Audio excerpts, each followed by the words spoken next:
Agnès est assise sur le ponton, visiblement préoccupée, impatiente, électrique. On voit Gilda approcher, elle monte félinement sur le ponton et s'assied tout près d'Agnès. Elle l'ausculte, la dévisage, la renifle. Retient ces mots. Ciao. On est bien ici, tu ne trouves pas? Je ne t'ai encore jamais vu. Tu t'appelles comment? Moi, mon nom est Gilda, et je suis ravie de te rencontrer. Ciao. Moi, c'est Agnès. Dis-moi, Agnès, que fais-tu ici de si bon matin sur ce ponton? D'habitude, il n'y a jamais personne. Le ponton appartient à tout le monde et il n'y a pas d'heure pour venir ici. Tout de même, le soleil éclaire à peine les planches et il n'y a personne sur la plage. Comment as-tu fait pour être ici avant moi? Toi, tu viens du village. Moi, j'habite juste en face. Ça, c'est mon secret. Tu as des secrets à cacher, toi? Tu es là si raisonnable.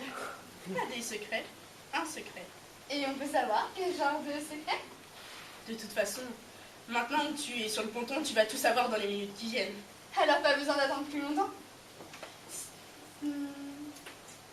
Si tu savais le nombre de secrets que j'ai déjà partagés, moi, dans mon pays. C'est comme ça qu'on fait à Addis Abeba.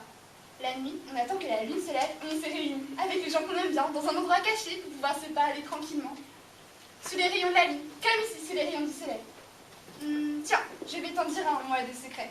Puisqu'on est là, toutes les deux, isolées au milieu de la mer. Dis tout de suite, dis tout de suite. Non, toi d'abord. En fait, j'ai un rendez-vous. Et ce serait sympa si, exceptionnellement, tu pouvais me laisser le ponton pour moi toute seule. Un rendez-vous ici? Oui, ici même à 7h. Un rendez-vous avec qui? Avec un garçon que je connais. Et il s'appelle comment, ce garçon que tu connais? Salvatore. Et tu es amoureuse de lui, Agnès? Qui t'a dit cela? Il m'a juste donné rendez-vous au ponton à 7h, alors je suis venue.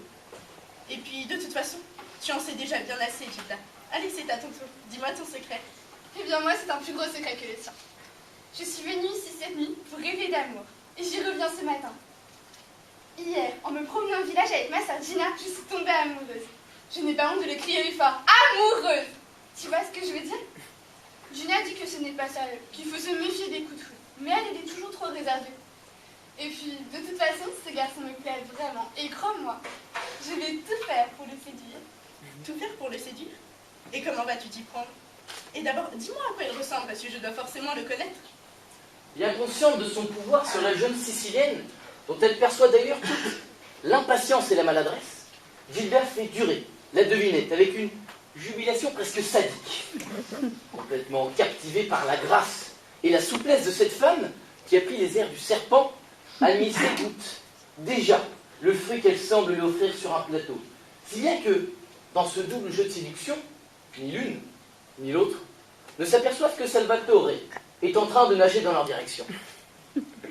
Alors, l'élu de mon cœur habite à Torremuzza. Il a entre 17 et 19 ans. Je crois qu'il aime le café. Il porte des lunettes de soleil, la chemise ouverte sur un torse poilu et un bijou sur le pectoral. Ce bijou représente son signe zodiacal. Je sais déjà qu'il est du lion. Il était accompagné de 3 copains, pas du tout du même genre que lui. Chacun avec une serviette sur l'épaule et un air de macho. C'est Salvatore, Gilda. Salvatore, dommage, ça ne va pas comme prénom. Non, voilà Salvatore, Gilda. C'est Gigi. C'est Gigi dont tu es amoureuse, Gilda. Il s'appelle Gigi, oh mon Dieu, c'est Gigi. Très bien, alors je ne peux pas vous déranger plus longtemps. Bonne chance, Agnès, passe un bon moment. Ciao, Salvatore. Ciao ragazzi. En même temps que l'impatience, la jalousie s'est invitée au ponton. Tu la connais? Non, je la connais pas, c'est une fille qui ne peut pas des pays. C'est une africaine. Pourtant, elle a bien l'air de vous connaître. Tu dis qu'elle nous connaît, qui ça nous? Roberto, Nino, toi, Gigi. Surtout Gigi. Pourquoi surtout Gigi? écoute-moi, Salvatore. Tu m'as donné rendez-vous à 7 heures précises. J'ai fait l'effort. Il est 7h15 et tu as plus d'un quart d'heure de retard. Alors, arrêtons de parler de cette fille, s'il te plaît. Maintenant, j'aimerais des explications. Tu m'as donné rendez-vous, j'ai mis le réveil à sonner, je me suis habillée, j'ai pris la bicyclette, je me suis trempée dans l'eau froide, j'ai nagé jusqu'ici. Tu as intérêt à avoir de bonnes raisons, que veux-tu? Écoute, Agnese, tu ne devrais pas être seule à l'heure qu'il est. Comment ça, je ne devrais pas être seule à l'heure qu'il est? Gigi, Roberto, Nino et moi, nous vous avons donné rendez-vous à toi et aussi à d'autres filles à 7 heures. On s'est dit que c'était sympa au cœur de l'été de tous nous réunir là. Apparemment, à part cet africanard, tout le monde est encore bien endormi. Tous nous réunir? Et pourquoi faire? Pour rien. Pour discuter. Pour discuter sur un ponton à 7 heures du matin. Vous avez vraiment une drôle d'idée, tous les quatre. Ne te moque pas, Agnese. De toute façon, tu vois bien que rien ne se passe comme prévu. Ça, pas besoin d'être devin, j'aurais pu te le dire à l'avance. Ça commence plutôt mal, non? Mais Agnès est contrariée. Agnès est contrariée parce qu'elle n'est pas en humeur de séduire. Mais contrariée parce qu'elle aimerait tout de même séduire. Elle repense à la phrase sibylline de l'africaine. Je vais tout faire pour le séduire. Alors elle réussit à prendre un air faussement détaché. Moi, cette planche me mérite de jeter le grand jour sur la vérité de chacun. Mais elle bout de l'intérieur. Serait-ce l'effet marmite annoncé par le cuisinier Salvatore? Pour commencer, Salvatore, tu apprendras que c'est une loi naturelle chez les filles de Sicile. Elles n'aiment pas se mouiller, au propre comme au figuré. Par conséquent, et les garçons siciliens, d'ailleurs, ne valent pas mieux. Tout en toque, en ressort, en artifice et en bout de ficelle, des pantins sans intérêt. Donc c'est mort, plus personne ne viendra. Ni fille, ni garçon, tu peux en être sûr. Et c'est là que l'inexpérimenté Salvatore a une intuition géniale. On dirait qu'il a fait ça toute sa vie et qu'il connaît déjà bien la tambouille. L'africana, elle au moins, elle était là. Dommage qu'elle ne soit pas restée. J'avoue qu'elle nous a tout de suite tous attirés, cette ville-là. Il se relève, l'air dégagé, fait quelques pas comme pour assurer son espace de cuisine. Agnès rougit et déjà prise au vif.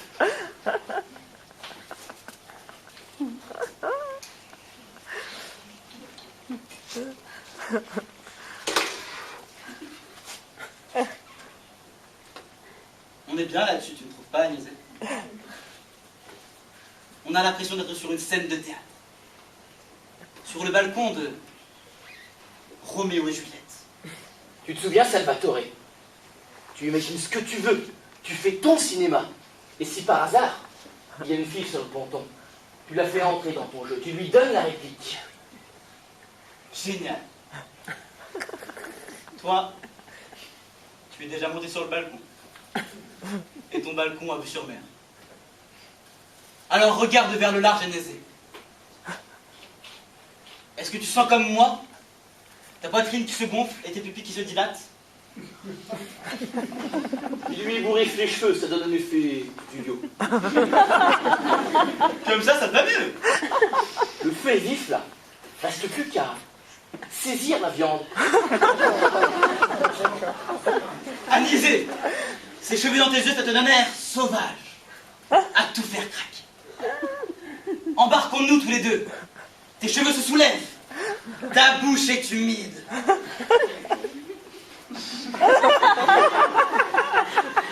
Mais la jeune femme est intimidée. Elle n'a pas été habituée à de telles ardeurs. Puisque tu affirmes avoir invité mes amis, je vais tout de même leur envoyer un texto, ce serait bête qu'elle rate une occasion de s'amuser. Agnès, réfléchis. T'es au milieu de l'eau avec moi. Tu crois pas qu'il serait temps de larguer les amarres? Ah oui, c'est vrai, excuse-moi, de quoi dois-je avoir l'air? Tu dois me trouver bête et hideuse. Quelle idiote. Je m'aurais là sûrement coulé, je me suis maquillée sans penser que j'allais nager. Quelle heure est-il? 7h30, pourquoi? Je t'ai demandé l'heure, c'était juste pour savoir.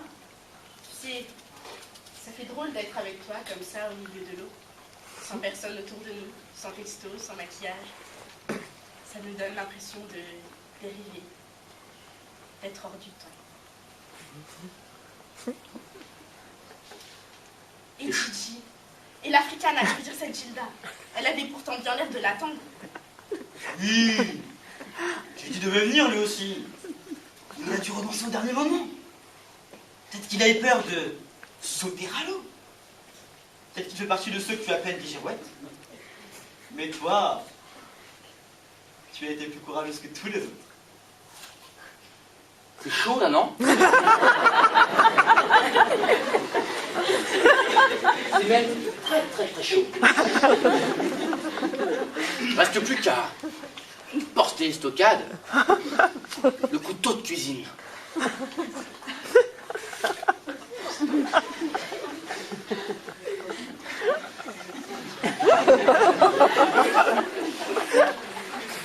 Anise, pourquoi est-ce que tu t'accroches comme ça au ponton? Il n'y a pas de tempête et tu ne risques pas de tomber à l'eau. Sauf si je te bouscule un peu. C'est vrai, je ne m'en étais même pas aperçue. Tu as vraiment les yeux partout, toi. Rien ne m'échappe. J'ai d'ailleurs vu une belle fille, à la peau noire et luisante, quitter le ponton lorsque je suis arrivé. Plouf! Elle retombe dans le bac à graisse du chef cuistot manipulateur. Je me suis pas mal, je crois. Mais en même temps, c'est la metteur en scène miraculeusement inspirée. Elle improvise quelque chose de nouveau, quelque chose de merveilleux, en lien avec le milieu dont elle dispose et les ressources inattendues de son corps qu'elle maîtrise à la perfection. Le soleil caresse ma peau salée. Il y a un petit vent léger sur la mer. Ça me donne des frissons sur tout le corps. Je n'ai jamais vu ma peau comme ça. Il y a la chair de poule sous les petits poils hérissés et mon sang qui bat sous ma peau. Et mon esprit qui s'envole en même temps que mon cœur. Wouh!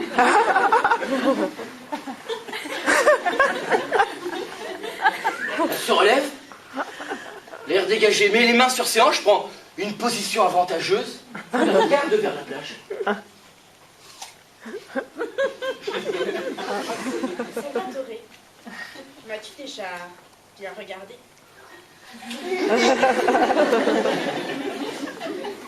Soudain décontenancée, elle aperçoit sur le miroir des flots une embarcation d'un jaune poussin qui contraste singulièrement avec le bleu du ciel, pourtant encore teinté de rose. Mince, on dirait que ça bouge du côté de la plage. C'est un petit bateau en plastique. Ma parole, c'est Monica, Francesca et Valeria. On aura vraiment tout vu ce matin. Le bateau pneumatique approche. Beaucoup de bruit et d'agitation à bord. Agnès va bouder dans un coin. Moment d'intimité. Ciao Agnese, ciao Salvatore, ciao. Qu'est-ce que vous faites là, toutes les trois? Et qu'avez-vous fait de Carolina? Aidez-nous donc à monter, plutôt que causer. Manœuvre assez compliquée pour les laisser sur le ponton. Mais dès qu'elles sont montées, les trois sœurs endiablées prennent possession des lieux. Ce serait plutôt à nous de vous demander des explications. Qu'est-ce que vous faites là? On vient exprès, tôt le matin, pour trouver du calme, et on vous retrouve tous pendus comme des grappes de raisin et traîne. Nous ne sommes que deux. Que deux? Quelle innocente! Et tous les autres? On a dû batailler à la plage parce qu'ils voulaient nous prendre notre bateau. Ah, ces jeunes, tous des paresseux. Quand on va à la plage et qu'on n'est même pas capable de soulever le doigt de pied, on reste chez soi. Tous paresseux et tous vicieux. Figurez-vous qu'on a aussi surpris Gigi en train de faire les yeux doux à l'Africana. Les yeux doux à la guicheuse. Les yeux doux à l'étrangère. Les yeux doux à l'indécence.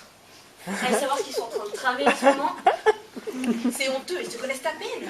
Ils ne se sont jamais vus. Et pourtant, Titi, moi je le connais. Il est fabuleux, c'est se séduire par la première qui est venue. C'est pas naturel. Vous voulez mon avis? Ils ont des gris-gris et des dents sauvages en Afrique. C'est qu'elle sait y faire, l'animal. La crise passée, les trois sœurs reviennent à un souci plus égoïste. Et maintenant, vous devriez aller porter secours à Gigi. Et laissez-nous le ponton. On vous laisse bien assez dans la journée tout de même. Les jeunes, ils en veulent toujours plus. Place aux anciens. La terre appartient à tout le monde. Allez, on va finir par se marcher dessus dans cet espace réduit. Quand revient la canicule, nous, les vieux, on a besoin de respirer.